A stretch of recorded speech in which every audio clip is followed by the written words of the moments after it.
Hola, queridos amigos. Hoy veremos el interrogatorio al Obergruppenführer Ernst Kaltenbrunner en los juicios de Nuremberg. Este material es de sumo valor histórico, ya que Kaltenbrunner fue el jefe más importante de las SS que quedaba con vida en Nuremberg, y tuvo que dar la cara como máximo responsable de la Schutzstaffel, Gestapo y Reichssicherheitshauptamt. Dicho esto, vayamos con el interrogatorio llevado a cabo por Joseph William Kaufmann, abogado y juez procurador de Nuremberg. Diga su nombre completo, por favor. Ernst Kaltenbrunner. Durante los 2 últimos años de la guerra, a partir de 1943, usted fue jefe de la Policía de Seguridad y del Servicio Secreto y jefe de la principal dirección de seguridad del Reich, la Reichssicherheitshauptamt. Por supuesto, usted es consciente de que se han presentado cargos extremadamente graves contra usted. Los cargos le imputan la comisión de crímenes contra la paz, ayuda intencionada, instigación o complicidad en crímenes contra las leyes de la guerra y contra la humanidad, y finalmente, los cargos vinculan su nombre al terror de la Gestapo y a las atrocidades cometidas en los campos de concentración. Le pregunto si admite responsabilidad por los cargos que se le imputan que usted conozca. En primer lugar, deseo declarar ante el tribunal que soy plenamente consciente de la gravedad de los cargos que se me imputan. Soy consciente del odio mundial que se dirige contra mí, por el cual yo, especialmente desde que Himmler, Müller y Pohl ya están muertos, debo aquí, solo, dar cuenta ante el mundo y ante el tribunal. Soy consciente de que debo decir la verdad en esta sala para que el tribunal y el mundo puedan comprender y juzgar con justicia lo que ha sucedido en Alemania durante esta guerra. En 1943, es decir, 2 años antes del final de esta guerra, me nombraron para un puesto, que luego explicaré en detalle. Para empezar, quiero declarar que asumo la responsabilidad de todo lo malo que se hizo en el marco de este cargo, porque fui nombrado jefe de la Reichssicherheitshauptamt y de todo lo que ocurrió bajo mi supervisión directa, lo que significa que lo sabía o debería haberlo sabido. En términos generales, describa brevemente su carrera antes de entrar en la vida pública y en la política austriaca, es decir, hasta 1934. Nací en 1903. Mi padre y mi abuelo eran destacados abogados. Por lo demás, yo era agricultor y labrador. Mi madre era de origen humilde. Fue adoptada por el embajador belga en Rumanía y vivió aquí durante 25 años. Durante mi infancia, que pasé en el campo con mi familia, que me cuidó muy bien, disfruté por un lado de la mejor educación y por otro me familiaricé con la vida de un hombre sencillo. Fui a la escuela primaria, terminé la secundaria y en 1921 ingresé en la Universidad de Graz. Al principio estudié ingeniería química en el Instituto de Tecnología. Y más tarde, cuando mi padre regresó gravemente enfermo de la guerra, y surgió la posibilidad de que yo me hiciera cargo de su bufete, estudié Derecho. Completé estos estudios con un doctorado en Derecho y Ciencias Políticas en 1926. Lo pasé mal. Tenía que ganarme la vida y mis estudios. Trabajé durante mis estudios y durante 2 años trabajé como minero en el turno de noche. Estoy agradecido al destino porque de esta manera llegué a conocer al trabajador alemán mucho mejor de lo habitual. ¿Puede ser breve? Por favor, vaya lo más rápido posible al periodo posterior a 1934. Tras licenciarme en la universidad, pasé 7 u 8 años trabajando como candidato a la abogacía según la legislación austríaca, en el marco de los cuales pasé 1 año como asistente judicial y el resto del tiempo en despachos de abogados de Salzburgo y Linz. Le interrumpiré ahora para hacerle una pregunta. ¿Es correcto que en 1932 usted se afilió al partido? Me afilié al partido en 1932, tras varios años en el movimiento no partidista para la defensa de la patria austríaca. ¿Se unió a la SS ese mismo año? Creo que fue a finales de 1932 o quizás a principios. 1933. Es cierto que ya antes de 1933, según consta en la acusación, usted era portavoz de la Gauleiter y asesor jurídico del departamento de las SS. Esta afirmación requiere una aclaración. Es cierto que he hablado en mi provincia natal, Gau Alta Austria, en mítines nacionalsocialistas, pero principalmente, o más bien exclusivamente, para promover el movimiento Anschluss. Durante aquel periodo de emergencia económica, Fui asesor jurídico, como cualquier otro abogado, de un partido, ofreciéndome voluntario para proporcionar información jurídica y asesoramiento gratuito durante unas horas al final de la jornada laboral a los necesitados, que en este caso eran nacionalsocialistas. Es cierto que más tarde, en 1934, el gobierno de Delfos le detuvo y que usted, junto con otros destacados nacionalsocialistas, fue enviado al campo de concentración de Kaisersteinbruch. ¿Cuál fue el motivo? Correcto. Creo que en relación con esta posición debo describir brevemente la situación política en Austria en aquel momento. El gobierno estaba en manos de un grupo de personas que contaba con pocos apoyos populares. Había dos grupos principales que no estaban representados en el gobierno.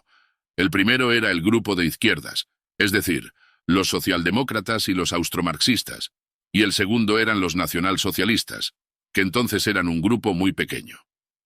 El gobierno entonces metió en sus campos de detención no solo a los nacionalsocialistas, sino también a los socialdemócratas y a los comunistas, con el fin de eliminar cualquier conflicto político derivado de mítines o manifestaciones. Yo fui uno de los nacionalsocialistas detenidos entonces, cuyo número ascendía aproximadamente a 1800. ¿Tuvo otro conflicto con él? ¿Y fue finalmente juzgado por conspiración contra el gobierno y posteriormente liberado de la detención en la que se encontraba? En unas pocas frases, explique las razones de este procedimiento. Eso fue mucho más tarde. Fui detenido en mayo de 1935.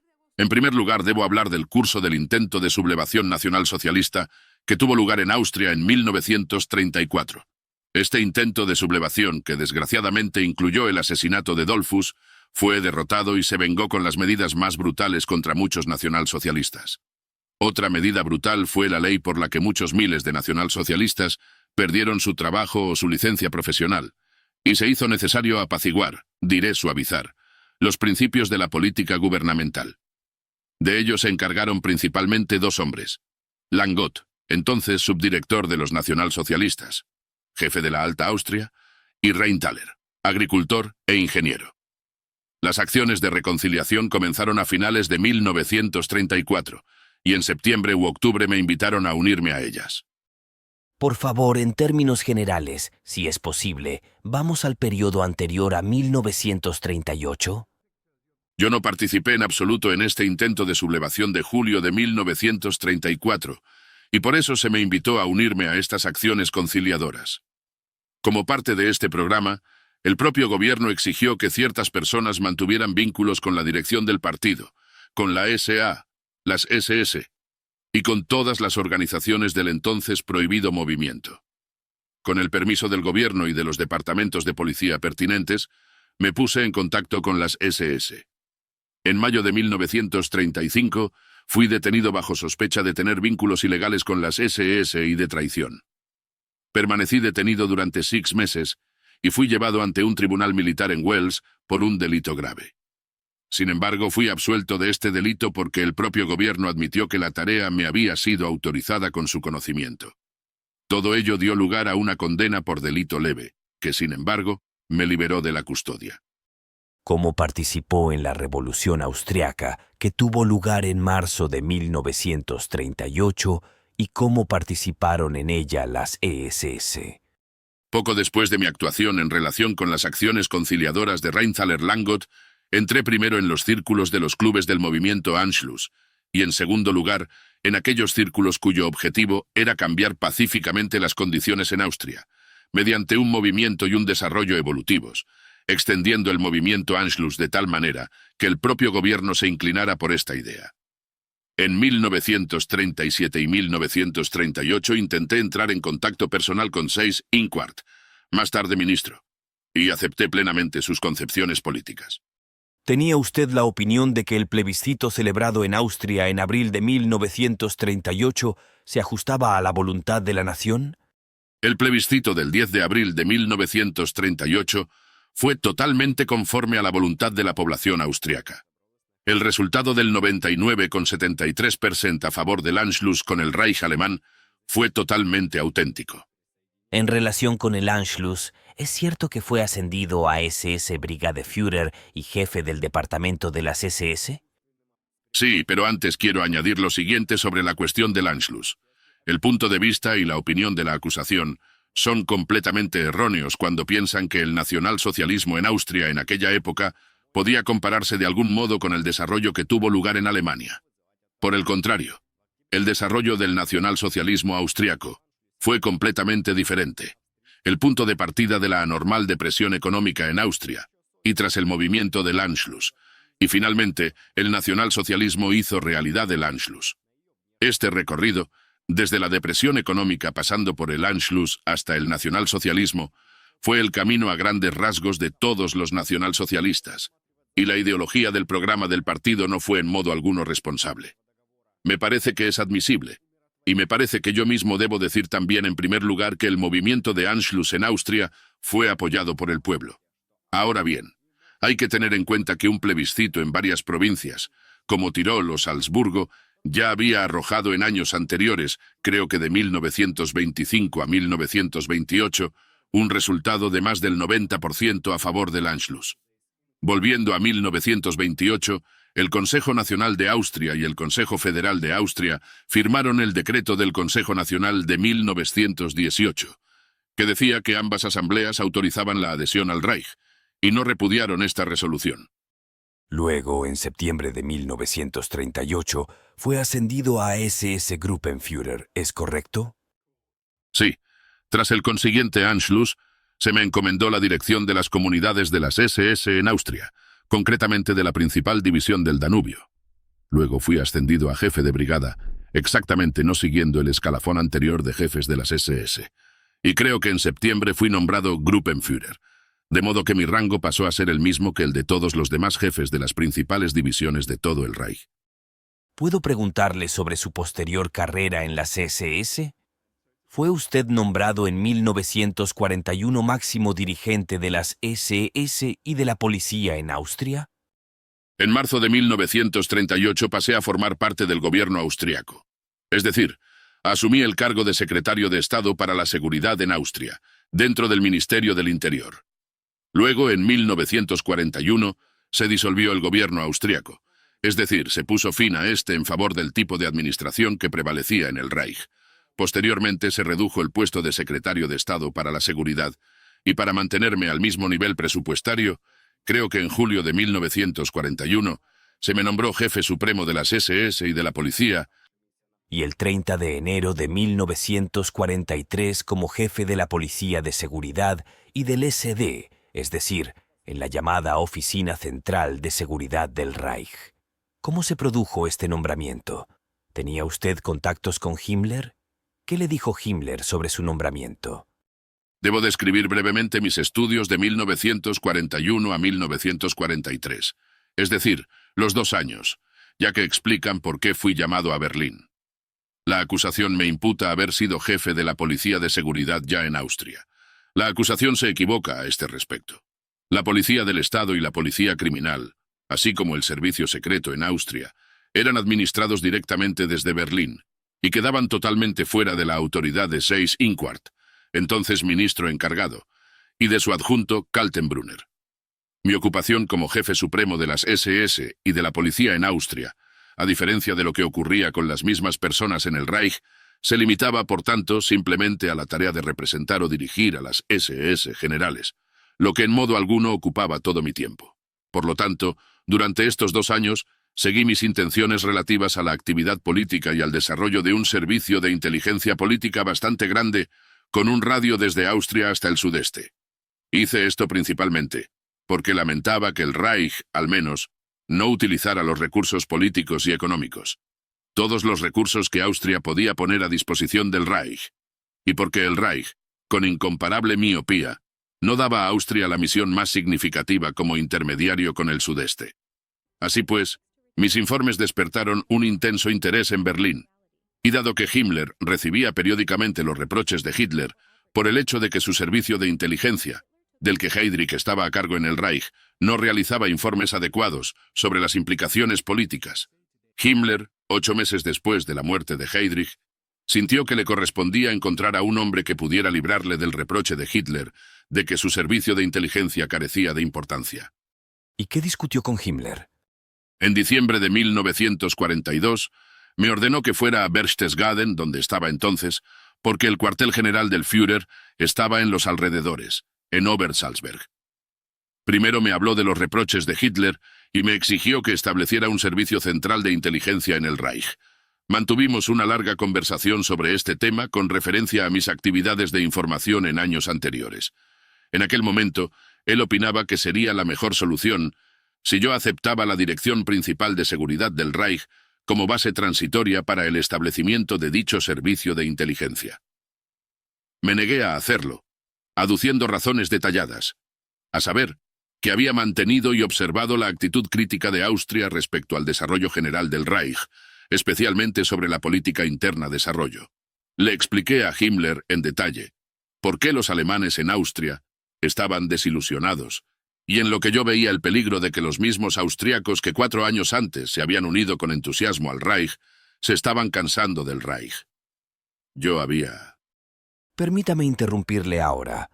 Por supuesto, es correcto que usted era el jefe de la Dirección General de Seguridad del Reich. ¿Está tratando de decir que no tenía poder ejecutivo? Voy directamente a eso. Pero ahora debo describir esa primera reunión con Himmler. La segunda tuvo lugar 2 semanas después. En esa ocasión recibí una orden. Me refiero a la primera orden. Pero quiero declarar ahora mismo, y esta fue una línea roja a lo largo de toda mi carrera hasta los últimos días de la guerra, que ya entonces le expliqué a Himmler en qué puntos esenciales discrepaba con el nacionalsocialismo en cuanto a la política interior del Reich, la política exterior, la ideología, las violaciones de la ley por parte del propio gobierno. Le declaré en particular que la administración del Reich también estaba demasiado centralizada, que Austria había criticado duramente este sistema centralizado, sobre todo porque se había permitido el estatus federal a los estados restantes, como Baviera. Le dije que la creación de un nuevo derecho penal alemán, la forma en que se aplicó, era errónea, y que el derecho penal alemán era casuístico. El derecho penal austriaco, basado en más de un siglo de tradición, se confirmaba como el mejor y era reconocido en el extranjero. Le expliqué que en Austria no se favorecían los conceptos de prisión preventiva y campos de concentración, pero que toda persona en Austria quería ser llevada ante el tribunal y la ley. Le expliqué que el antisemitismo en Austria se había desarrollado de una forma completamente distinta y que también requería un liderazgo diferente. Le dije que en Austria a nadie se le había ocurrido traspasar los límites del antisemitismo establecidos en el programa del partido. También dije que en Austria apenas se comprendía que las leyes de Nuremberg irían más allá del programa del partido en este sentido. En Austria, a partir de 1934, se permitió a los judíos emigrar pacíficamente, bajo la dirección de la policía. Cualquier persecución personal o física de los judíos era completamente innecesaria. Me refiero a un documento que se encuentra en algún lugar del expediente judicial. Es un informe del jefe de policía de Viena, fechado, creo, en diciembre de 1939, que según las estadísticas confirma que de 1934 a 1939 creo que solo más de la mitad de los 200.000 judíos emigraron a países extranjeros. Este es el tipo de problemas de los que hablaba entonces. ¿Y qué le dijo Himmler? Y entonces le dije a Himmler que él sabía muy bien que yo no solo carecía por completo de formación en asuntos policiales, sino que todas mis actividades hasta ese momento habían sido en el campo del trabajo de inteligencia política, y que, en consecuencia, al aceptar la oficina del jefe de seguridad del Reich, no solo me negaba a tener cualquier autoridad ejecutiva sobre organismos como la Gestapo y la policía criminal, sino que la tarea que él me había encomendado, a saber, el establecimiento y desarrollo del servicio de inteligencia, sería de hecho nula.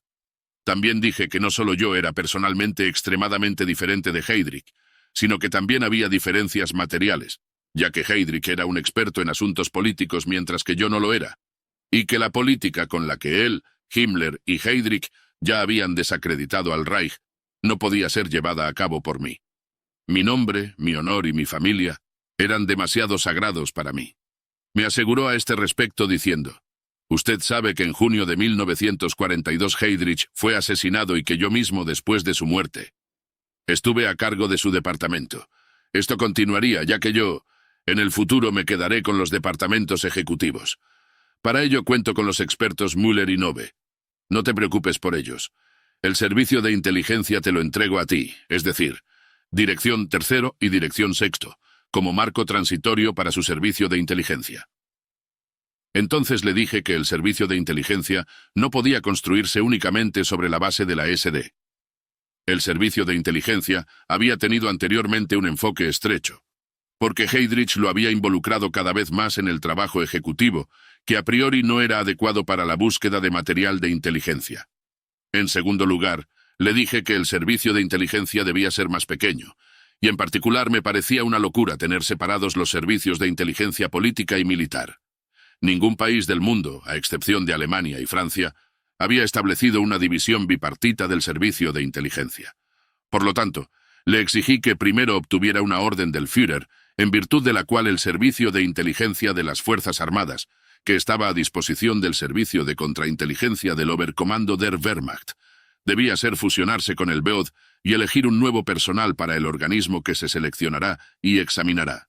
Voy a interrumpirle ahora.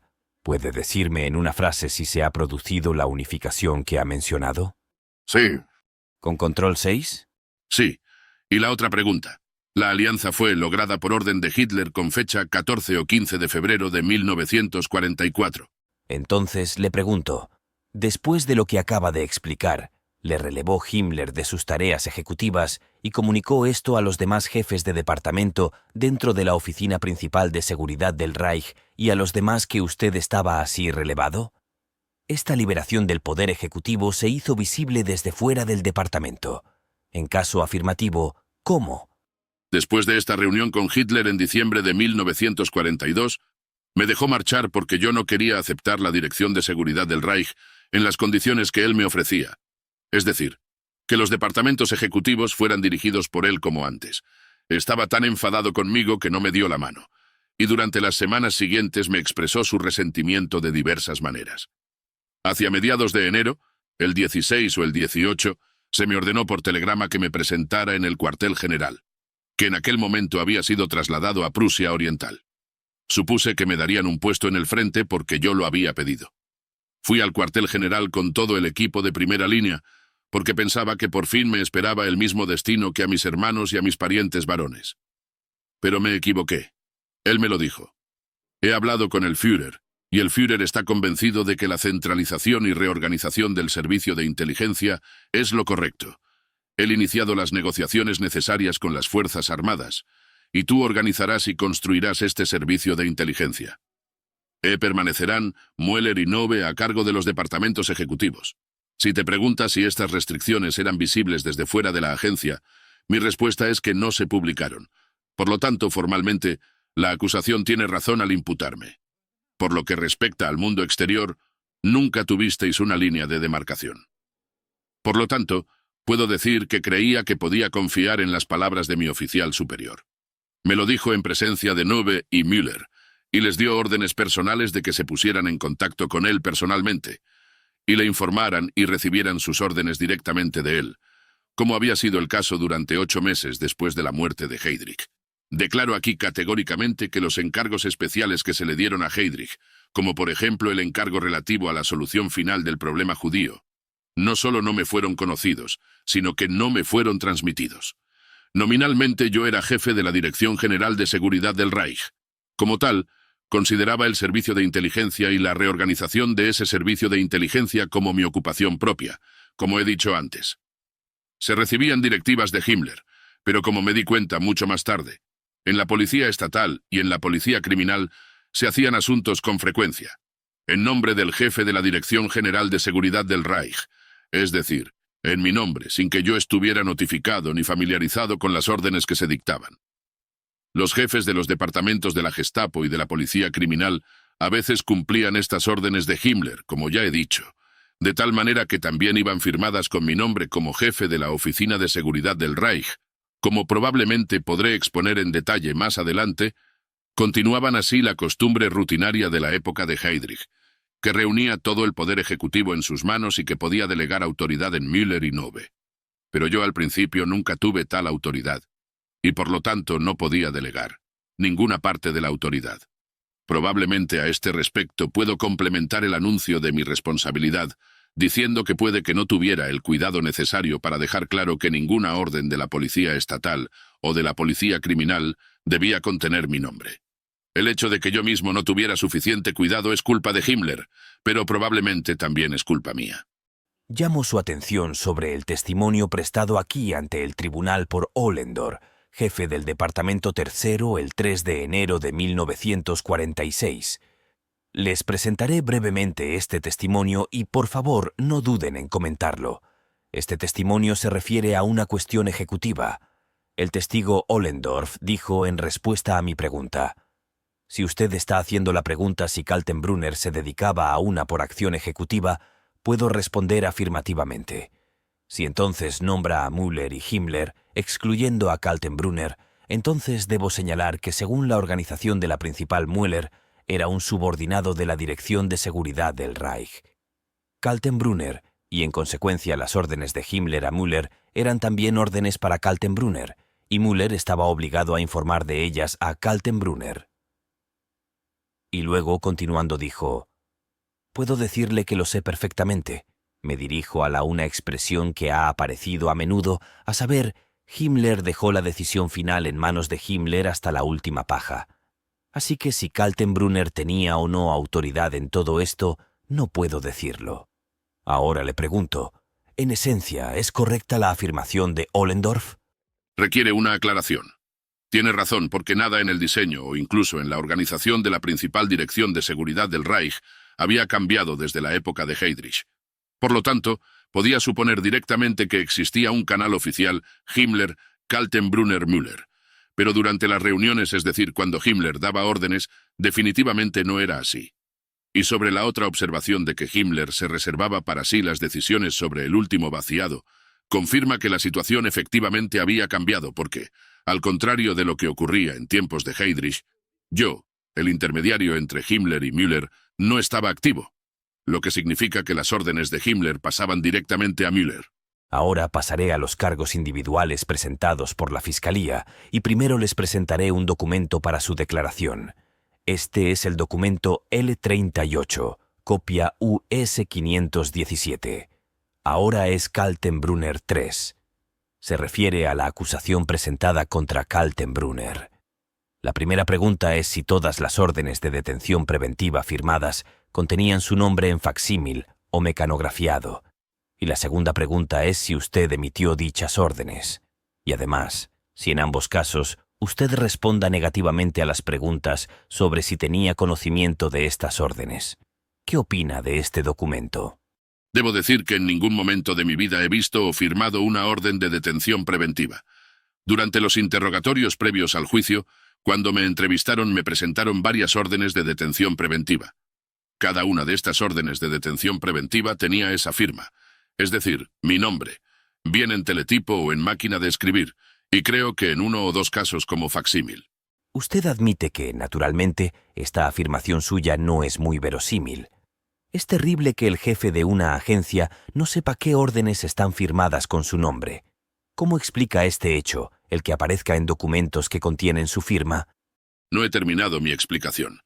Dije que la firma Kaltenbrunner en las órdenes de detención preventiva solo pudo surgir del hecho de que el jefe del departamento, Müller, firmara en nombre del jefe de la Oficina Central de Seguridad del Reich en estas órdenes de detención preventiva, como hacía en tiempos de Heydrich, cuando estaba autorizado a hacerlo, y que además diera instrucciones a sus departamentos, por ejemplo al Departamento de Detención Preventiva.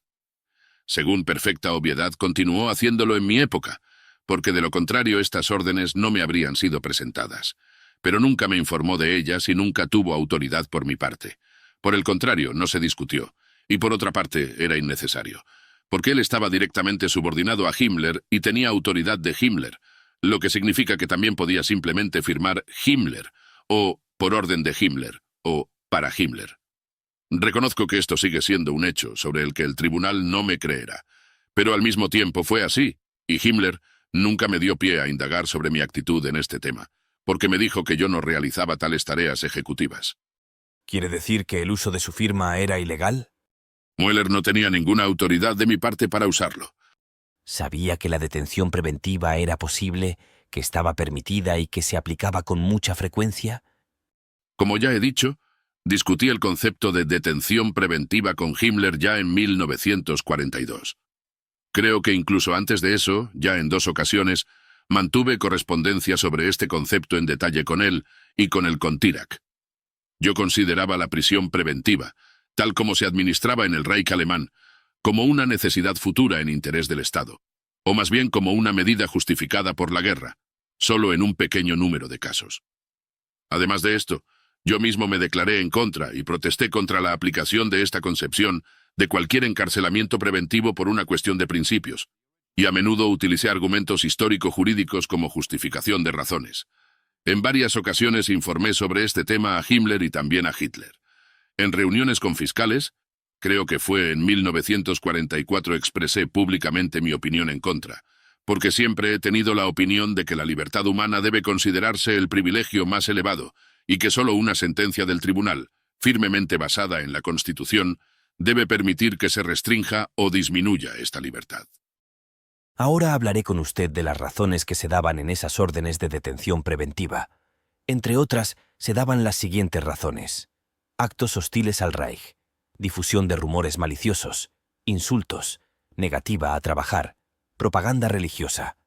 Por favor, exprese su opinión sobre las razones de estas órdenes de detención preventiva. ¿Fueron aprobadas? No. Pensé que estas razones para la detención preventiva eran erróneas. Será mejor que lo explique en detalle. Mi actitud se basaba en el hecho de que todos los delitos que se enumeran aquí también debían ser tratados en procedimientos judiciales ante los tribunales estatales. Por este motivo consideré que la detención preventiva como tal era errónea, y más aún si las órdenes mencionaban tales motivos. Entonces, si le he entendido bien, puedo resumir su actitud así. Usted quiere decir que no conocía las órdenes de detención preventiva, que no tenía autoridad para dictarlas y que no las firmó, pero como estas órdenes de detención preventiva se dictaron en la Dirección Cuarto, usted mismo debía conocerlas. ¿Es correcto o no este resultado? Veren. Pasemos ahora al otro cargo que se le imputa. La acusación le acusa de complicidad dolosa en delitos cometidos en su calidad de jefe de la Policía de Seguridad.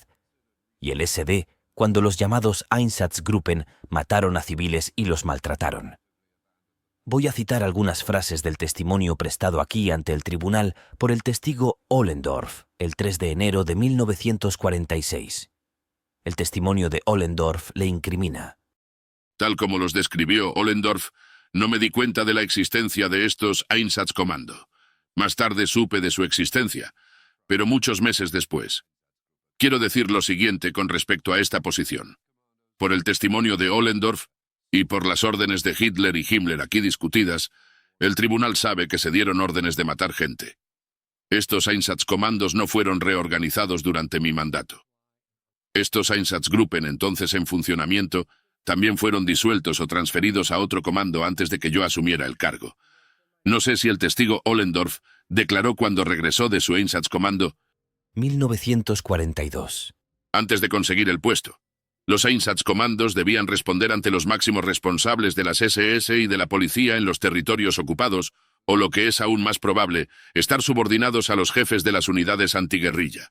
No puedo responder con exactitud a su pregunta porque debido a un año de encarcelamiento, no he tenido la oportunidad de volver a comprobar el organigrama. Creo que también me ha preguntado si tenía conocimiento de que los objetos de valor que se sustraían a los ejecutados se enviaban a mi despacho o al Ministerio de Finanzas del Reich. No sé nada de esos suministros, pero sí sé que Himmler dio órdenes a todos, no solo a la Policía de Seguridad, sino también al resto de las organizaciones de los territorios ocupados, ya fuera la Policía Municipal, o las unidades antiguerrilla, o aquellas unidades de las Fuerzas Armadas bajo su mando, diciendo que todos esos bienes debían ser entregados al Ministerio de Finanzas. ¿Fueron estas órdenes el resultado de una orden de Hitler o una orden de la Oficina del Jefe de Seguridad del Reich? Solo pudieron ser órdenes de Hitler. Usted ya ha dicho que con el paso del tiempo se enteró de la existencia y la importancia de estos Einsatzgruppen. ¿Puede decir exactamente en qué fecha se enteró? Creo que fue cuando fui recibido por primera vez por Hitler, o quizás fue al día siguiente cuando me presenté ante Himmler, en noviembre de 1943. ¿1943? Sí. Si usted conocía los Einsatzgruppen y su importancia en aquella época, entonces surge la pregunta: ¿cuál fue su actitud hacia ellos? En caso de que fueran condenados, ¿qué hizo para abolirlos? ¿Tuvo la oportunidad de hacerlo o no? Ya he dicho que los Einsatzkommandos nunca estuvieron a mi disposición ni bajo mis órdenes. La existencia y las actividades previas de tales Einsatzkommandos llegaron a mi conocimiento a finales del otoño de 1943 y supe que tenía que resistirme a este uso ilegal de los hombres de la Oficina de Seguridad del Jefe del Reich. Creo que el 13 de septiembre de 1943 vi a Hitler en una visita a Mussolini que acababa de ser liberado. Sin embargo, mi intento de hablar con él sobre este tema fracasó, debido a esta visita de Estado. Posteriormente, en noviembre, después de que Himmler lo hubiera aplazado repetidamente, volví a reunirme en el cuartel general para informar formalmente sobre mis actividades en aquel momento. Y en esta ocasión, hablé con el Führer sobre los hechos de los Einsatzkommandos, que se habían convertido en el ITUBOS. No solo eso, sino que también tuve la primera oportunidad de poner en su conocimiento todo el problema judío, y las órdenes dadas por él y por Himmler contra los judíos, que también llegaron a mi conocimiento en aquel momento. Sin embargo, quiero hacer una declaración detallada sobre este tema si va a tratar conmigo el problema en detalle. Ahora estoy imaginando. Solo debo añadir que los Einsatzkommandos ya no estaban en el campo de visión de lo que yo hacía, porque todo el personal fue transferido a la lucha antiguerrillera, o incluso al jefe supremo de las SS y de la policía. Creo que el mismo día en que recibí mi puesto en Berlín. Estoy seguro de que von Baxelewski fue nombrado jefe de la lucha antiguerrillera el 30 de enero de 1943. Tal vez sea esta también la razón de que no haya visto ningún informe de los propios Einsatzkommando. Ahora paso a otro documento L51. Este es un documento extremadamente incriminatorio para usted sobre el que me gustaría escuchar su comentario. Sutter es el ayudante del comandante del campo de Mauthausen. Informó sobre una orden de ejecución referente a 12 o 15 paracaidistas americanos que fueron capturados en 1945. Por favor, mire el documento y diga al tribunal si usted dio esa orden y si tenía autoridad para darla. Como ya dije una vez, nunca tuve autoridad para firmar con mi firma e iniciativa las llamadas órdenes ejecutivas, es decir, sentencias de muerte. Aparte de Hitler, nadie en todo el Reich tenía ese poder, salvo Himmler y el ministro de Justicia del Reich.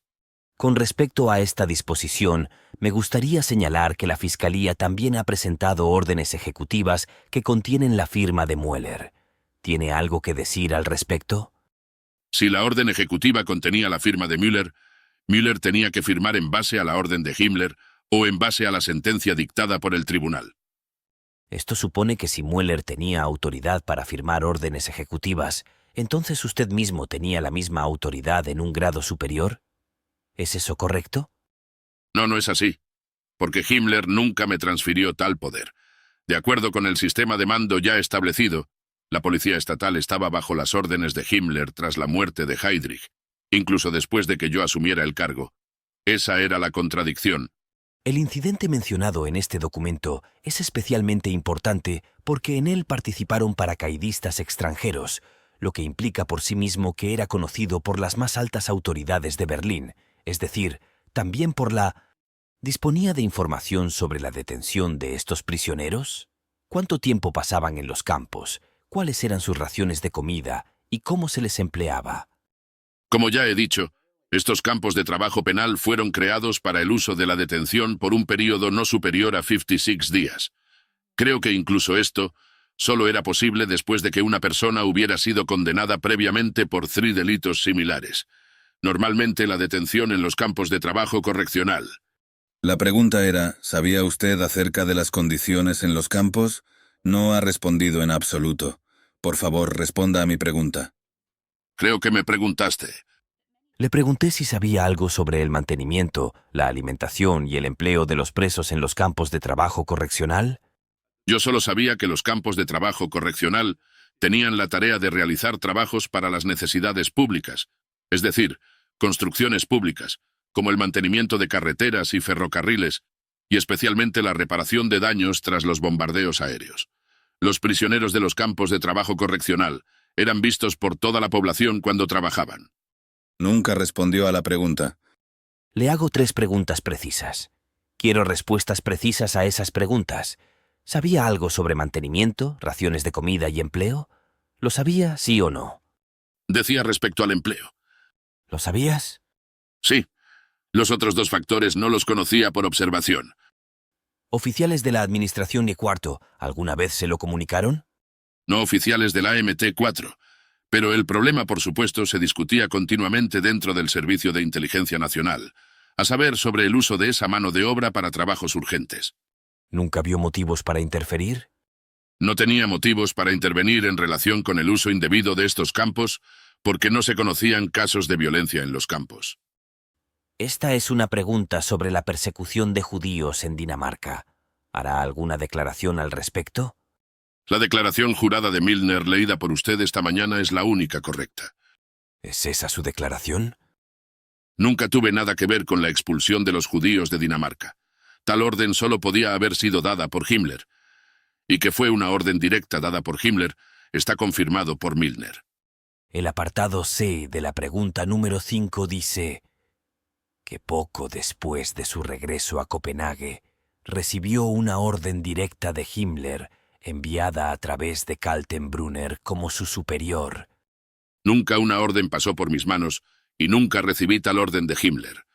Esto también es bastante imposible porque Dinamarca tenía su propio jefe supremo de las SS y de la policía, que era el representante directo de Himmler allí y que estaba directamente subordinado a él y no a la Reichssicherheitshauptamt. Este jefe supremo de las SS y de la policía era al mismo tiempo el comandante de la ZIPO. Organizativamente no podía dar tal orden a Dinamarca. La Fiscalía le responsabiliza de internar en campos de concentración a personas indeseables desde el punto de vista político y racial. Tuvo conocimiento de los campos de concentración tras su nombramiento como jefe de la Reichssicherheitshauptamt.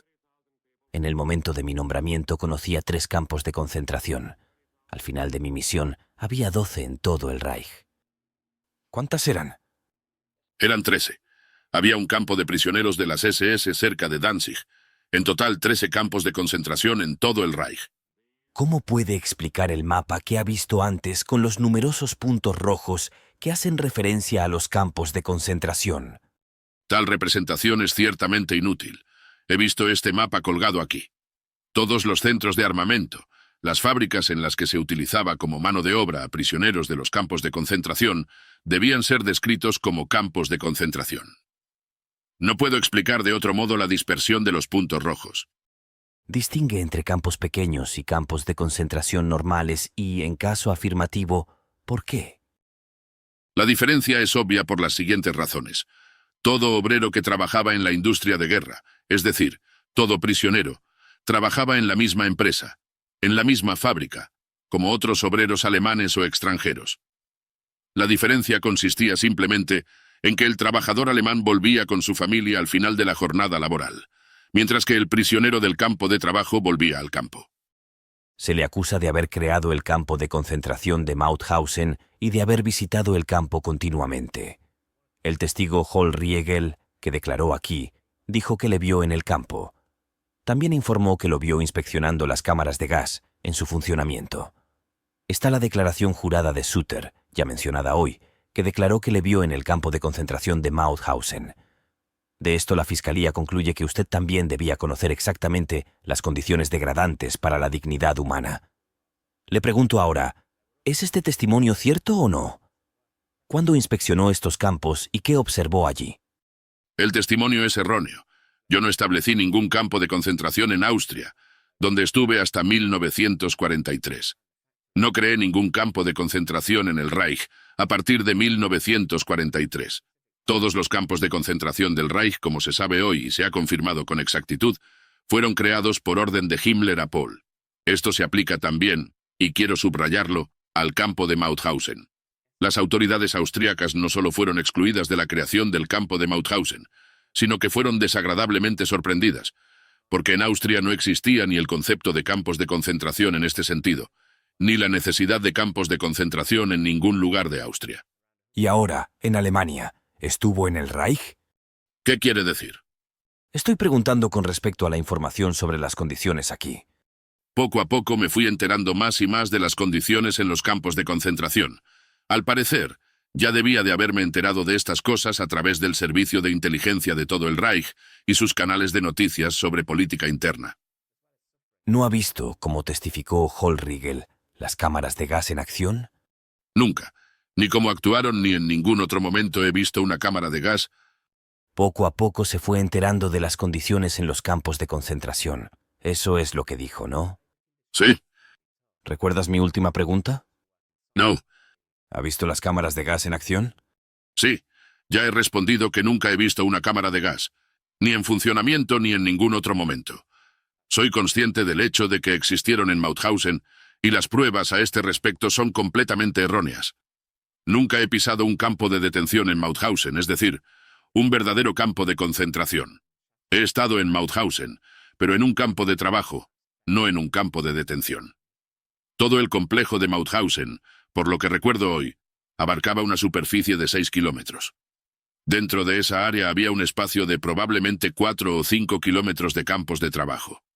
Eran las canteras de granito más grandes de Austria, y eran propiedad de la ciudad de Viena. La fotografía que aparece aquí le muestra con Himmler y Sirais. Llegué a esto.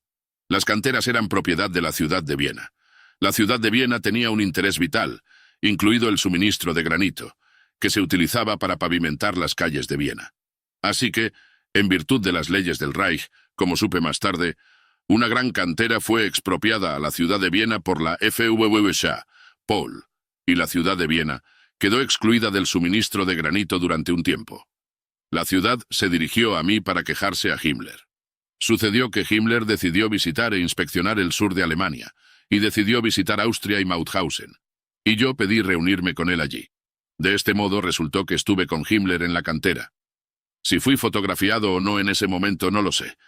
No he visto la fotografía y no puedo decir si salgo en ella. Puedo añadir algo más. Ni en ese momento ni en ningún otro Himmler me llevó a un campo de concentración, ni me sugirió que lo hiciera. Como me di cuenta más tarde, tenía ciertas razones para no hacerlo.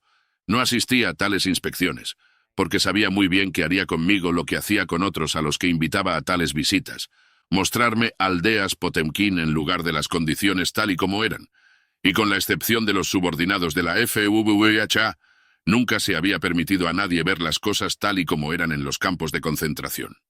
Entonces, ¿puedo preguntarte, hablas de los mendigos, si no pertenecías a ese grupo? No. Estos hombres infiltrados eran Himmler, Paul, Müller y Glücks, y los comandantes de campo.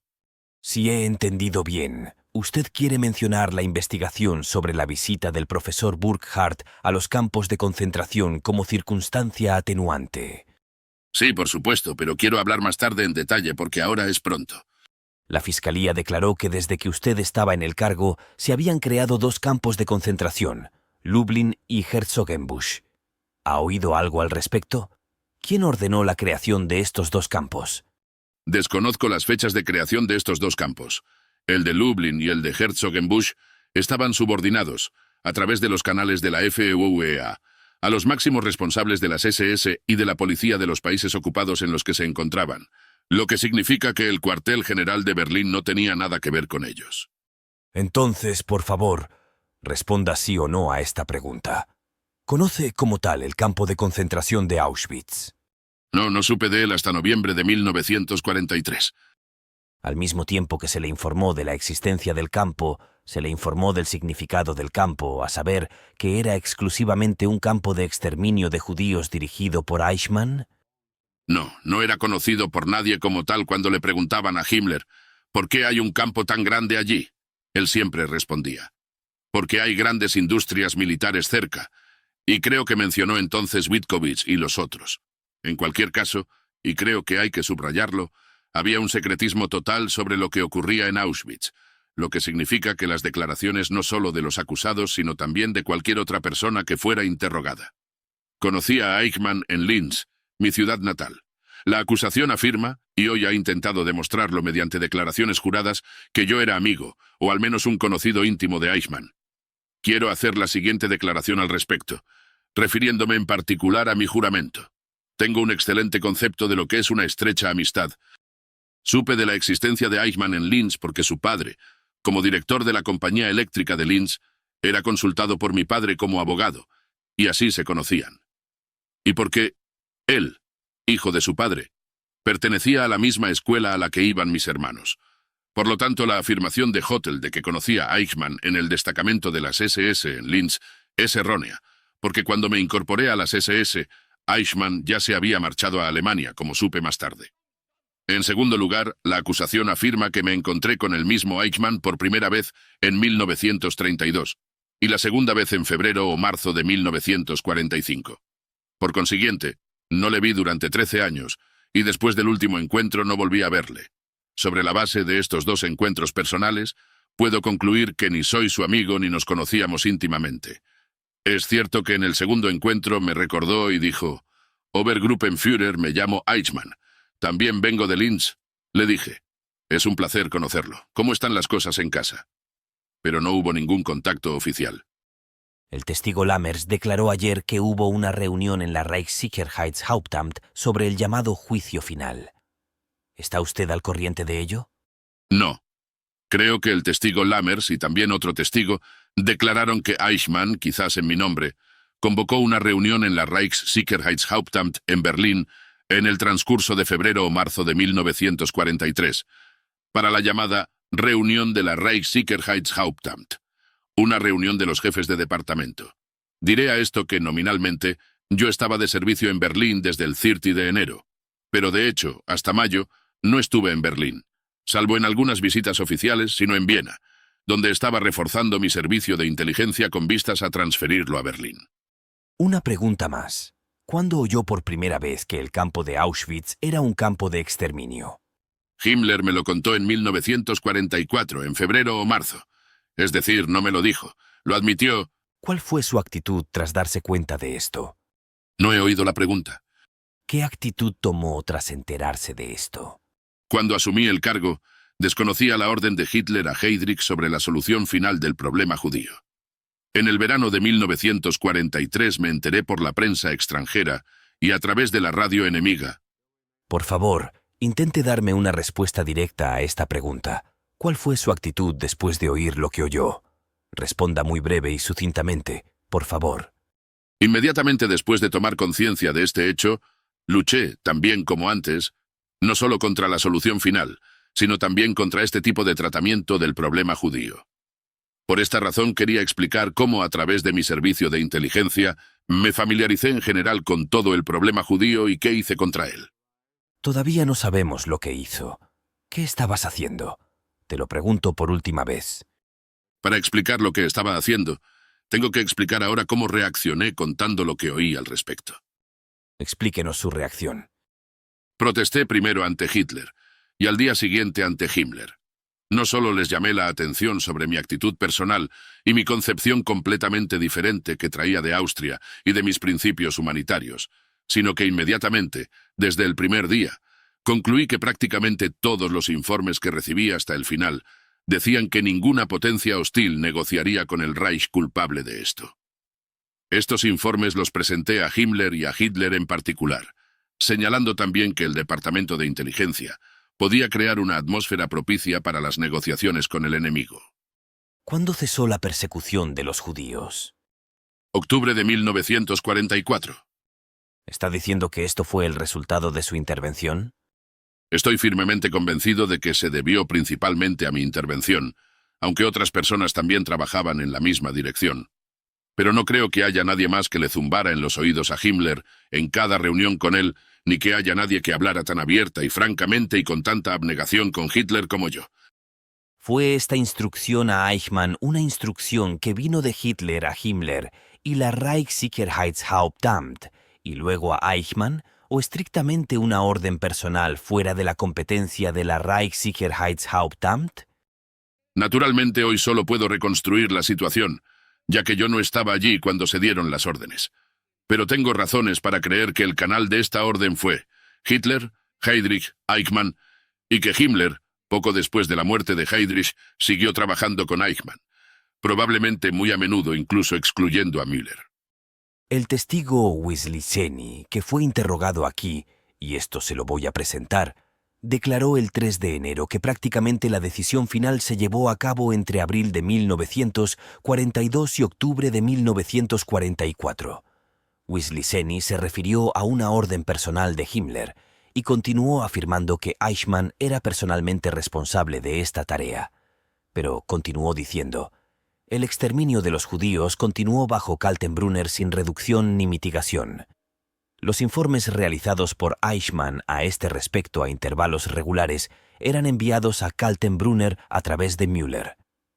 Aquí se afirma que en 1944 Eichmann fue convocado personalmente por Kaltenbrunner y Wislischeny confirmó que había visto la firma de Kaltenbrunner en dichos informes a Himmler. Ese fue el testimonio de Wislischeny. Ahora mi pregunta ¿es este testimonio cierto en puntos esenciales? El testimonio es erróneo, pero puedo aclararlo. Wislischeny pudo ver una vez mi firma, no en el informe a Himmler que recibí de Eichmann y Müller, sino en una carta que escribí a Himmler, una copia de la cual envié a Müller y Eichmann para su información, y en la que me refería a mi último informe, un informe oral, a Himmler sobre la cuestión judía.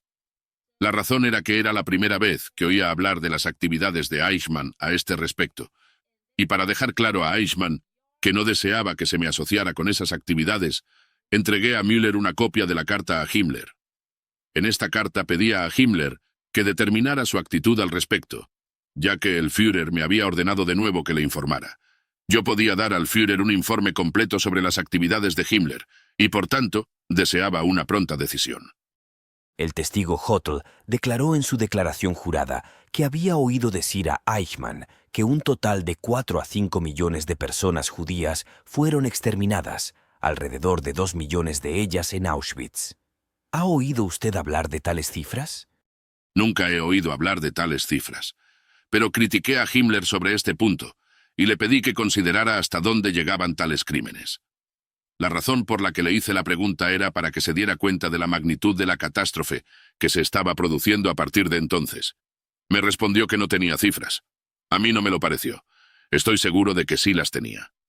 ¿Quiere responsabilizarse de ello o lo niega?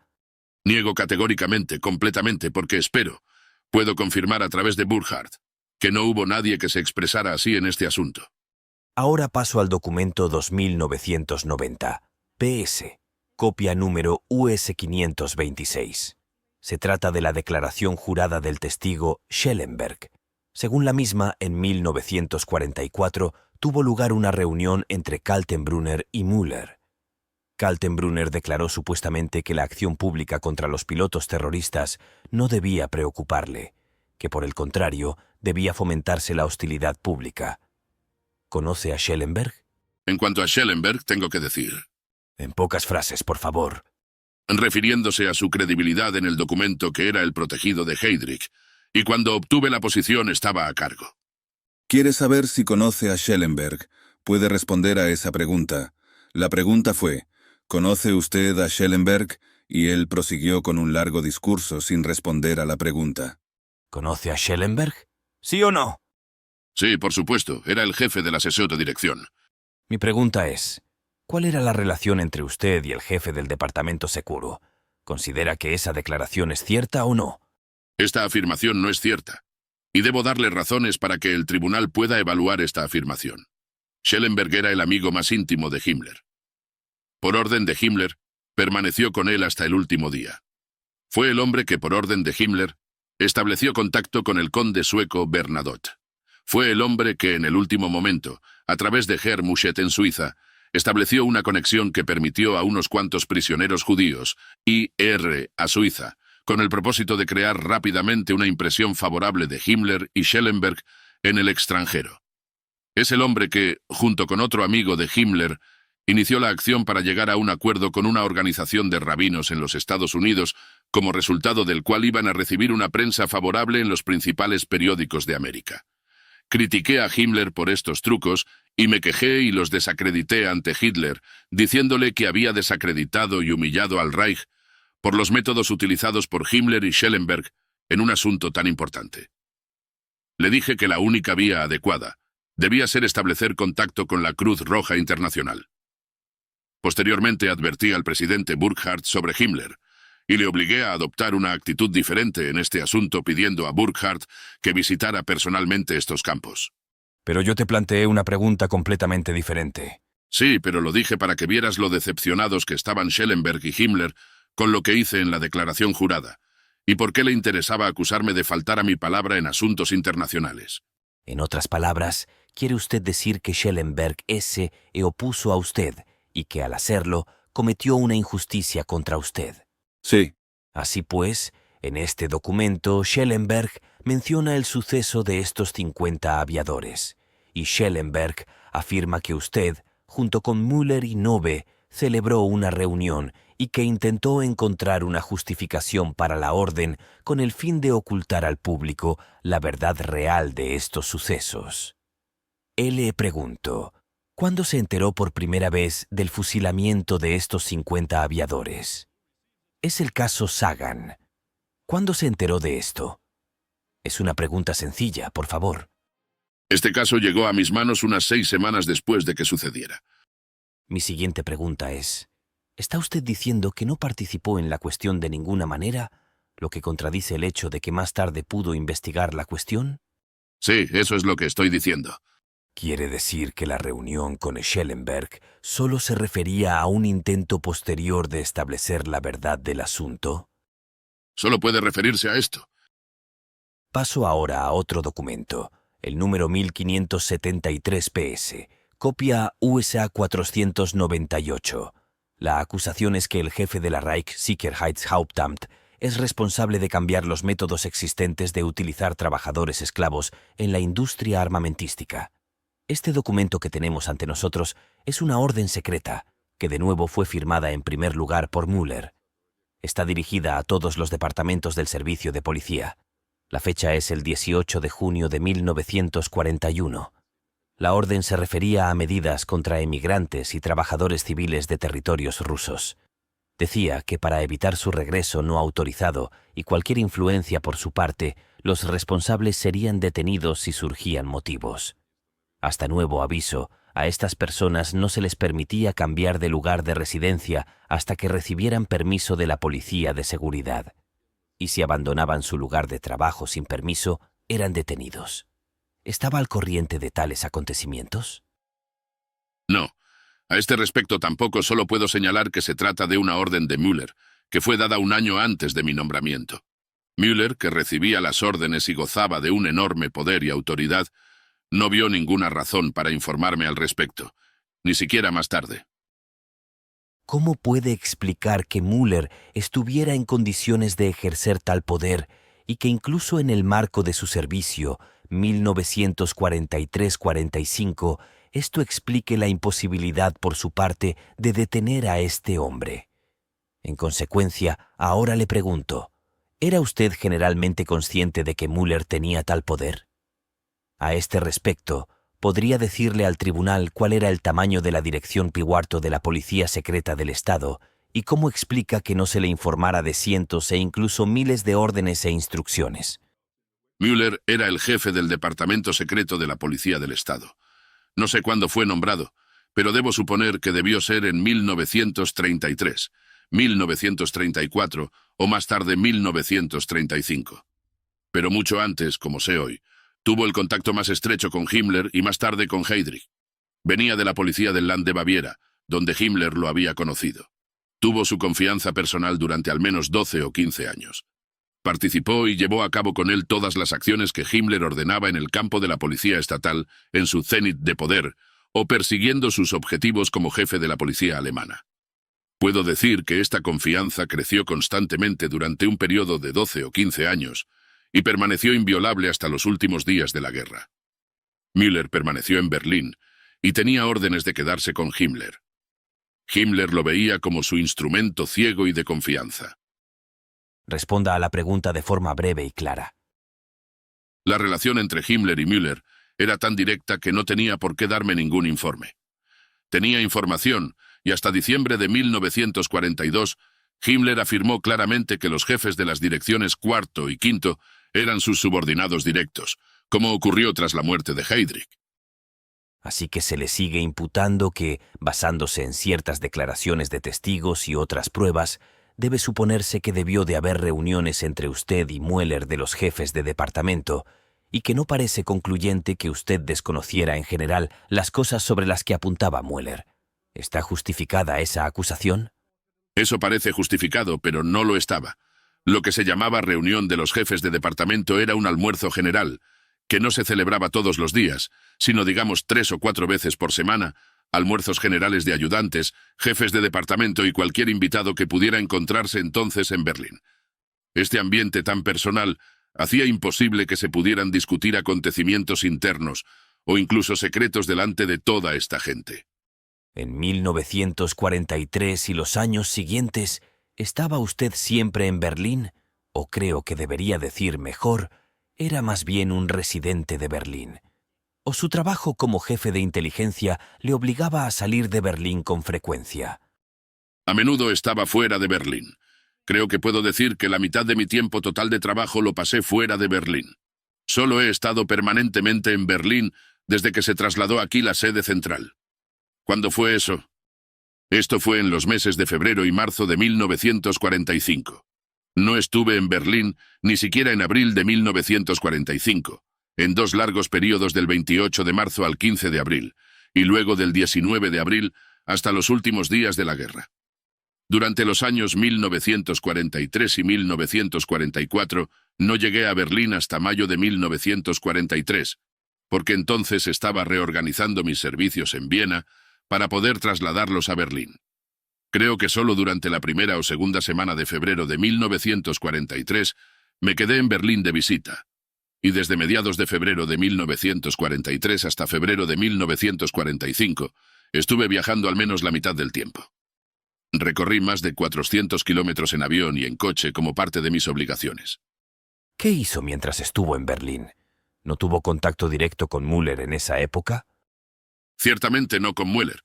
Durante todos estos viajes por el Reich, nunca entré en ningún departamento de la Policía Secreta del Estado. A excepción del Departamento Secreto de la Policía Estatal en Linz, donde mi familia vivió poco después y del que solía enviar teletipos a Berlín, aprovechando la estación local de la Policía Estatal por razones puramente técnicas. Allí no tenía ningún otro servicio de teletipo. Ahora voy a hablar del asunto que se le imputa. En pocas palabras, se trata de los siguientes hechos. Durante la represión del levantamiento de Varsovia en 1944, los habitantes de la ciudad de Varsovia fueron enviados a campos de concentración. La acusación presentó cifras de 50.000 a 60.000. Se suponía que se reducirían las deportaciones debido a la intervención del acusado Frank ante Himmler. Usted participó personalmente en el hecho de que el acusado Frank y su secretario de Estado, Bühler 75, le pidieran que liberara a estas personas de los campos de concentración y las devolviera a sus hogares.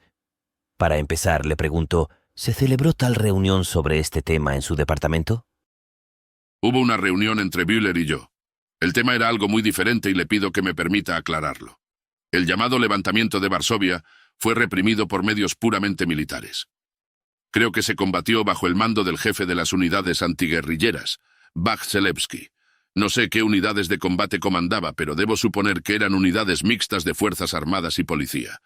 Cualquier implicación de mi departamento primero en esta acción puramente militar estaba fuera de lugar. Naturalmente, lo que Himmler y sus unidades militares hicieron a los prisioneros no me fue comunicado. La razón por la que Bühler vino a verme fue muy diferente. Frank había intentado, creo que durante 1 año y medio o incluso antes, obligar a Hitler a seguir una política diferente en la gobernación general. Frank estaba a favor de aumentar la autonomía del pueblo polaco. En octubre de 1944, creo que con ocasión de las fiestas bancarias polacas, Frank planeó anunciar un aumento de la autonomía. Hitler se negó, en lo que contó con el apoyo de Himmler y también de otros factores. En consecuencia, me envió a Bühler con la propuesta de que yo hiciera una propuesta a través del Servicio de Información en el mismo sentido, es decir, para la participación de polacos en el gobierno del distrito y en otros cargos del gobierno. Le prometí a Bühler ambas cosas. Se puso en marcha diciendo, en esta ocasión Frank quiere que se declare una generosa amnistía en Polonia y que se incluya la liberación de los prisioneros del levantamiento de Varsovia. ¿Podría usted ayudar en este empeño? Le pregunté. ¿Dónde están los prisioneros? Me contestó, Himmler se está ocupando del asunto enviándolos a campos de concentración de prisioneros de guerra. Mi respuesta podría haber sido, entonces tiene que emplearlos en la industria bélica en cualquier caso, y será difícil recibirlos, pero me inclino por la amnistía. Según mis informaciones, este es el estado de la cuestión.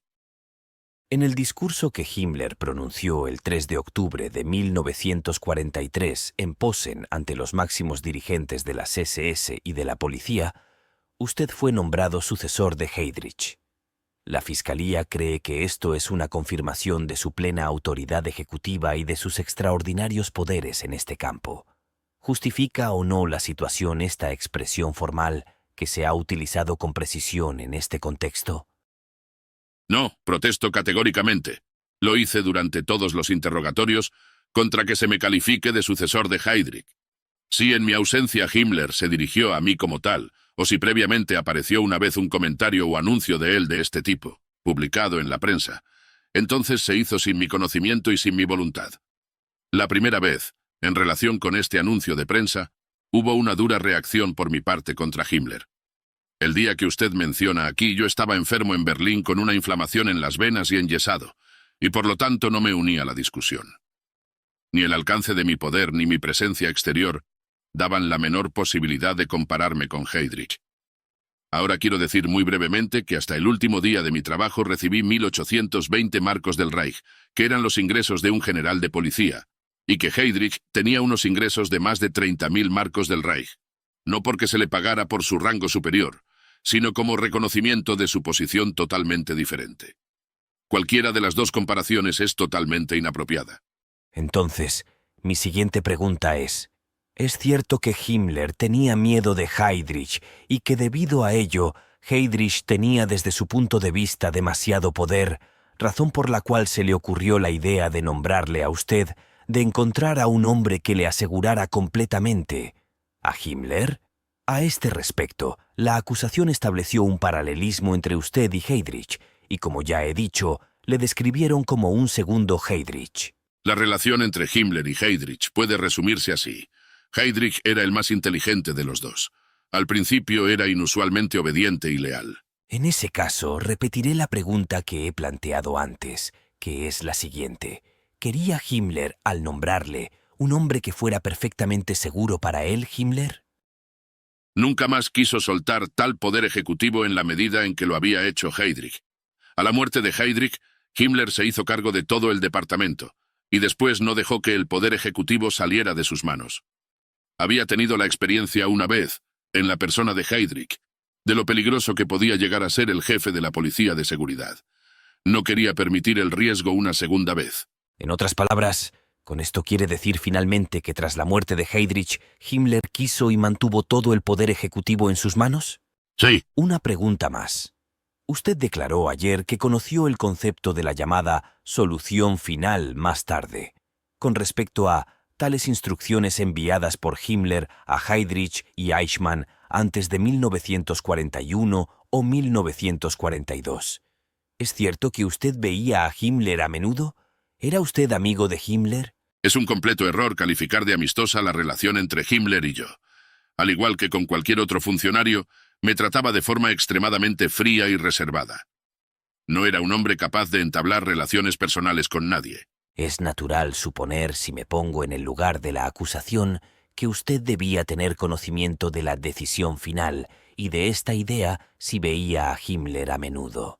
Por lo tanto, le pregunto de nuevo, ¿le explicó alguna vez Himmler lo que significa decisión final? No, no en esa forma. Dije ayer que sobre la base de toda la información reunida durante el verano y el otoño de 1943, incluidos los informes sobre las emisiones enemigas y las noticias extranjeras, llegué a la convicción de que las declaraciones sobre el exterminio de los judíos eran ciertas, y que así convencido, me dirigí inmediatamente a Hitler, y al día siguiente a Himmler y quejándome a ambos diciendo que no apoyo tales acciones ni por un minuto. A partir del momento... Según su testimonio, en 1932 se unió a las SS austríacas. Sí. ¿Había diferencias entre las SS austríacas y las SS alemanas o eran grupos similares? Había una cierta similitud organizativa que solo se hizo evidente después del Anschluss. Hasta el Anschluss era difícil distinguir las SS en Austria del propio partido o de las propias SA. Resuma el nivel de fuerza de las SS austríacas a las que usted perteneció. En primer lugar, antes del Anschluss austriaco, en 1938, y después en el momento en que usted se alistó. ¿Cómo se desarrolló a grandes rasgos Exprese las cifras. Eso es demasiado rápido. Tuvo lugar el desarrollo de las SS austriacas, a las que usted pertenecía tanto en 1938 como en 1932. Me parece que en la época del Anschluss austriaco, el número máximo de miembros era de 7.500. ¿Jugó este grupo el papel de una quinta columna en Austria? ¿Concepto quinta columna era sobre ella? Sí. Quinta columna se convirtió en un concepto para mí a través de las declaraciones del enemigo, pero el término quinta columna para las SS austriacas es completamente erróneo. Las SS austriacas nunca tuvieron la tarea de ser una unidad de inteligencia o de sabotaje, ni nada parecido. ¿Había en las SS austriacas a las que usted pertenecía la más mínima intención de realizar por la fuerza la anexión de Austria por Alemania? ¿O esto se iba a conseguir por plebiscito, a través de medidas legales? Las SS no tenían ningún plan de anexión, ni los hechos del desarrollo político lo confirman. Nunca hubo necesidad de tal paso. El movimiento Anschluss, sin tal amenaza externa, era suficientemente fuerte por sí mismo. Se alega que ese es Estandarte 86. Debería haber estado en Viena. ¿Se refiere al putsch de Dollfuss? Correcto. ¿Puede decirnos algo al respecto? ¿Tuvo el trabajo de este cuerpo alguna relación con el asesinato del canciller austriaco? Creo que eso es incorrecto. Debo decir que este cuerpo no fue posteriormente numerado 86 u 89. Además, el grupo que entró en la Cancillería el 25 de julio de 1934 no era un grupo de las SS, sino un grupo de antiguos miembros del ejército austríaco que, debido a sus actividades nacionalsocialistas, habían sido despedidos del ejército. No conozco el asunto en detalle. Sin embargo, el entonces jefe de la policía austriaca, el Dr. Skubel, que por lo que sé fue llamado como testigo en otro caso, podrá darle información precisa sobre el caso. Le ruego que le pregunte al respecto. Intente recordar la entrada de tropas en la noche del 11 de marzo de 1938. ¿Qué tipo de tropas entraron, según sus recuerdos? Pregunto, ¿eran unidades de las SS u otras unidades? ¿Eran unidades del ejército? ¿Eran tropas SS? ¿Qué recuerda? Mi recuerdo es que, en primer lugar, había unidades de la Wehrmacht, por supuesto la Luftwaffe, y había un regimiento de las Waffen-SS. No recuerdo cuál, probablemente el regimiento Germania participó en la inducción. ¿Se puede comparar aproximadamente el tamaño de la Wehrmacht y el regimiento Alemania? Para establecer la proporción y, según su pensamiento, ¿cuál era el número total de miembros de las SS? Quiero simplificarle esto. He visto informes que afirman que durante todo el periodo pasaron por las SS entre 750.000 y 1 millón de personas. ¿Es correcta tal cifra? El regimiento Germania tenía probablemente 2.800 hombres en aquel momento. En cuanto a la Wehrmacht, no sé cuántas unidades participaron. 1 millón es definitivamente demasiado. Todas las ramas de las SS juntas, incluidas las SS generales y las Waffen-SS, e incluidos los miembros de las SS en diversos servicios policiales, creo que sumaban entre 720.000 y 750.000 hombres. De ese número, al menos entre 320 y 350 millones fueron asesinados. Estas pérdidas deben ser aún mayores de lo que he declarado, pero para mí creo que se pueden obtener cifras más precisas de uno de los acusados de la Wehrmacht. No lo sé exactamente. Según su información, ¿cuántas personas del número total relaciona usted con seguridad con los campos de concentración? Es decir, con la supervisión, la administración, etc. ¿Puede darme cifras de cuántos estaban relacionados? Es una pregunta inesperada para mí, que no puedo responder inmediatamente. Necesito lápiz y papel para hacer los cálculos. Puedes, según tu información. Por supuesto, es solo una fracción muy pequeña del total. Esos miembros de las SS, por muchos o pocos que fueran, no estaban relacionados con la administración de los campos de concentración y supervisaban las condiciones o la administración y las cosas que ocurrían en los campos. Definitivamente no. ¿Cómo puedes hablar con tanta seguridad?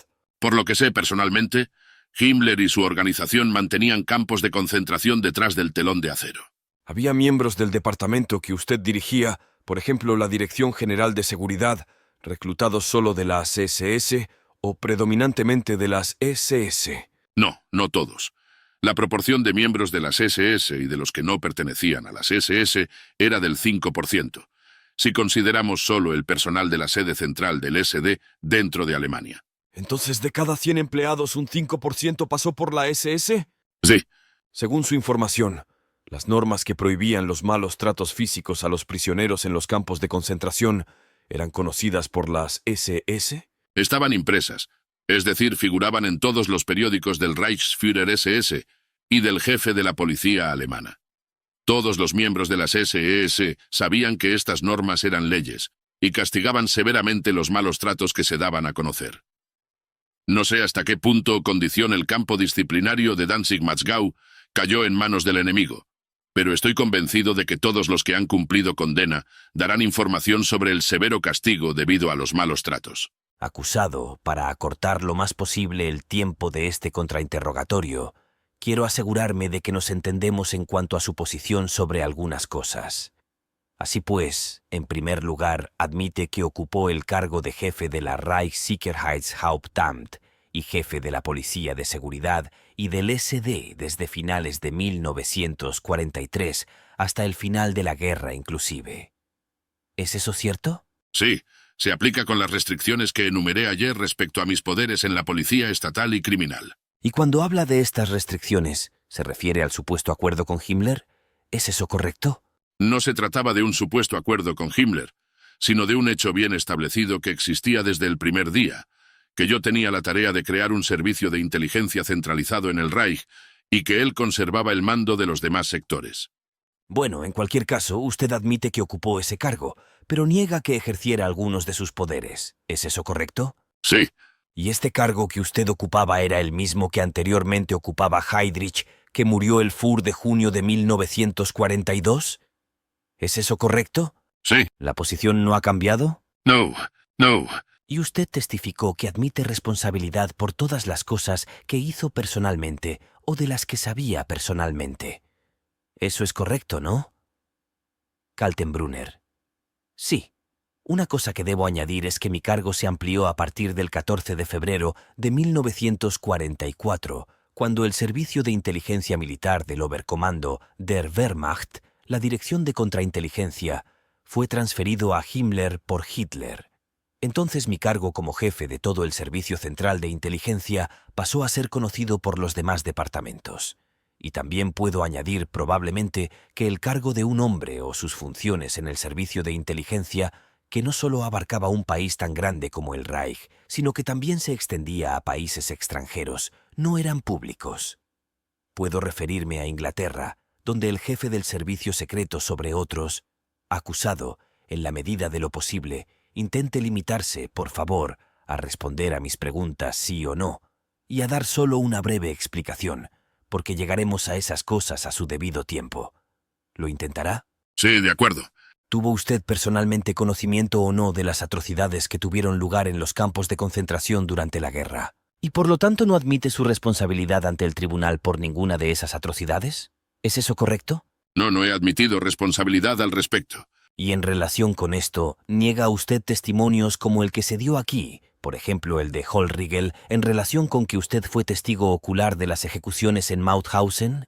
¿Es eso cierto? Ya hablé ayer sobre el testimonio de Hollriegel. Considero errónea e incorrecta la afirmación de que llegué a ver la cámara de gas, tanto en acción como fuera de ella. Usted personalmente no tenía conocimiento y no hizo nada personal sobre el programa de exterminio de los judíos. ¿Es correcto, excepto oponerse a él? No, excepto que yo me opuse a ello.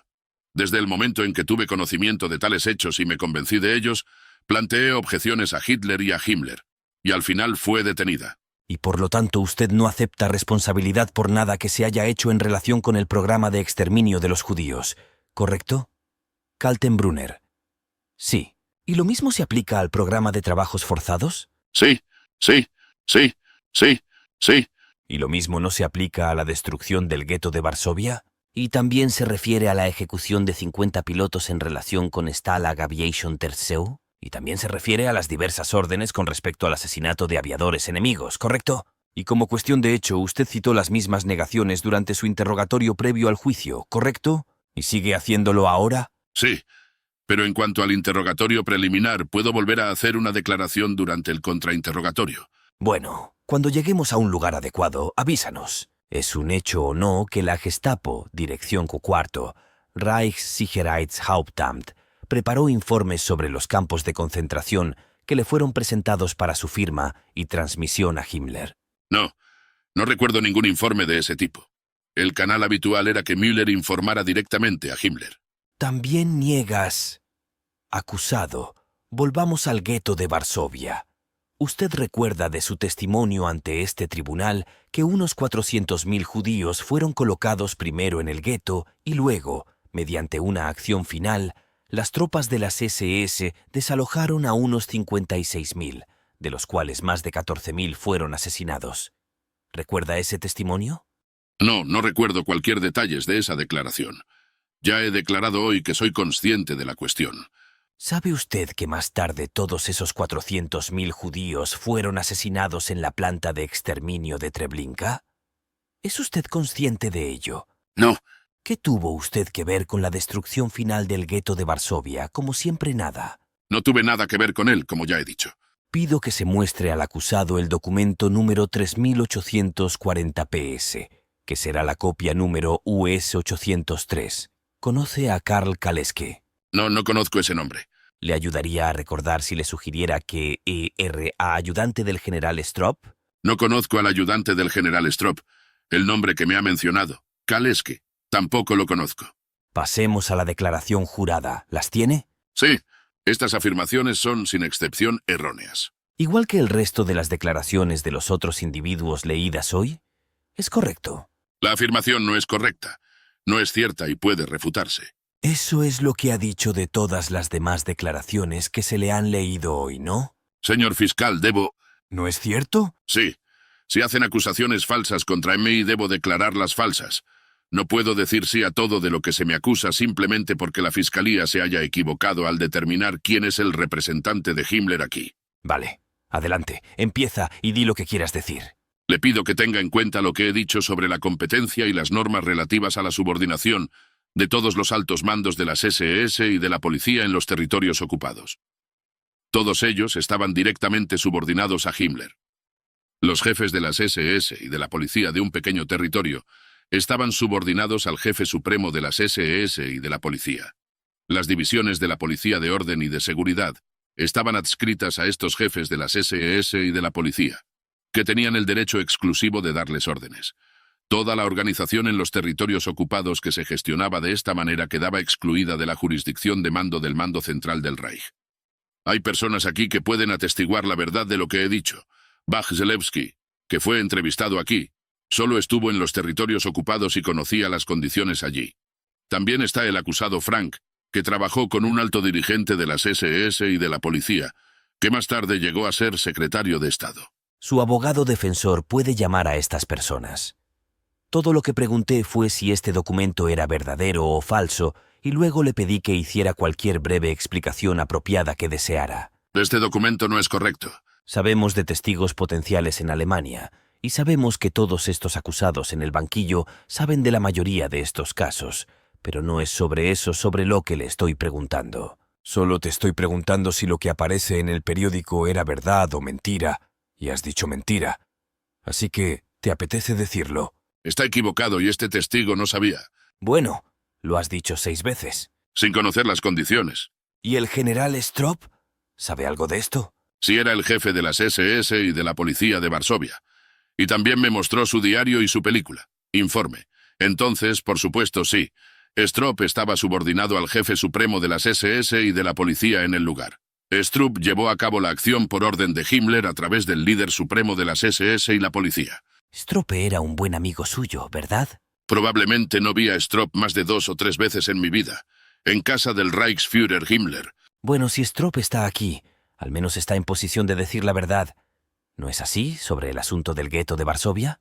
Confirmará mi afirmación, al menos, de que estaba subordinado al jefe supremo de las SS y de la policía en la gobernación general, y que no estaba subordinado a mí. Me alegraría que lo confirmara inmediatamente. Por lo que dice, debo suponer que está aquí detenido. De acuerdo, acusado. Ahora, ¿recuerda el testimonio dado al tribunal sobre los esfuerzos realizados por Alemania para incitar a los eslovacos a rebelarse contra Checoslovaquia y que Hitler utilizó la revuelta eslovaca como una de las justificaciones para la ocupación de Checoslovaquia en marzo de 1939? No sé quién testificó eso. Bueno, de todos modos, de 1938 a 1939 es un hecho ¿No es así que usted fue secretario de Estado para la Seguridad en Austria? ¿Es eso correcto? No fui secretario de Estado para la Policía de Seguridad. Fui secretario de Estado para el sistema de seguridad del gobierno austriaco en Viena. Y hay una diferencia significativa porque la Policía de Seguridad en Austria se formó y dirigió desde Berlín. Bien, bien. Que en Austria no tuve la menor influencia, ni siquiera mi ministro, sobre la Policía de Seguridad. ¿Cuándo se convirtió en jefe supremo de las SS y de la policía en Alta Austria con su cuartel general en Berlín? Esto es una completa distorsión. No hubo ningún jefe supremo de las SS y de la policía en Alta Austria, solo en Austria. Bueno, ¿cuándo fue eso? Esto fue después de la liquidación del gobierno austriaco y después de la solución de estas cuestiones, que se puede determinar con precisión a partir de la Reichsgesetzblatt. Esto fue probablemente en el verano de 1941. ¿Y no es un hecho que usted mismo dirigió las actividades de los rebeldes eslovacos y les ayudó con explosivos y armas? Responda sí o no, por favor. No. ¿Recuerda haber participado en alguna reunión sobre el plan de sedición en Eslovaquia? Eso no es correcto. Yo no participé en la instigación de nada por el estilo en Eslovaquia. No participé en las primeras reuniones gubernamentales en Eslovaquia y en presencia de un delegado del Reich alemán. ¿Le ayudó su amigo Spatzil con esos planes? Esto no lo recuerdo hoy. En cualquier caso, no eran planes alemanes. Si examina la situación política en Eslovaquia en aquel momento, verá claramente que allí no se requería ninguna incitación por parte del Reich alemán. Me parece que el movimiento Glinkovo bajo la dirección del Dr. Tuki y también del Dr. Tiso, y se decidió mucho después. Ahora, acusado, usted testificó que no tenía conocimiento del hecho de que los Einsatzgruppen de la Policía de Seguridad y el SD habían estado operando durante un largo periodo de tiempo en el territorio de la URSS, después de que usted se convirtiera en jefe de la Reichssicherheitshauptamt en enero del 43. ¿Es eso incorrecto? Sí. ¿Y sigues diciendo eso, es correcto? ¿Niega usted que se enteró de que estos Einsatzgruppen estaban llevando a cabo el exterminio de judíos en la URSS mucho después de que usted se convirtiera en jefe de la Reichssicherheitshauptamt? Solo lo descubrí durante las discusiones con Himmler y Hitler. Creo que más tarde, en 1943, probablemente en noviembre. Y usted reconoce, por lo que entiendo, que era el máximo dirigente de las SS y la policía en Austria en 1942, ¿correcto? Sí. Y Schirach era entonces Reichskommissar de Defensa en Viena, ¿no? Kaltenbrunner. No sé cuándo fue nombrado, pero debo señalar que los máximos dirigentes de las SS y la policía recibieron el tipo de poder que finalmente poseyeron durante 3 etapas diferentes. En 1941, cuando me convertí en jefe supremo de las SS y de la policía, los poderes de dicho jefe eran considerablemente menores que al final de la guerra.